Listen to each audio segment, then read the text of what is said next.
Fa 45 anys es va signar el primer d'un seguit d'acords de pesca entre el Senegal i la Unió Europea. Des de llavors, grans vaixells pesquers europeus exploten les aigües de Senegal i deixen al mar sense peixos. Els petits pescadors que abans ens dedicàvem a la pesca, ara hem de fer servir els nostres caiucos per migrar on es porten els peixos. Barça o Barsac és la frase que diem abans d'emprendre el nostre perillós viatge fins a Europa.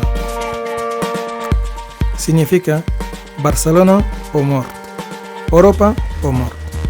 Només l'any passat, almenys 6.618 persones van perdre la vida en aquest trajecte, que ha convertit el mar Mediterrani en la fossa comuna més gran del continent. Els seus cossos no es busquen. Per recordar les seves vides i denunciar les criminals polítiques de la Unió Europea, lancem aquesta col·lecció.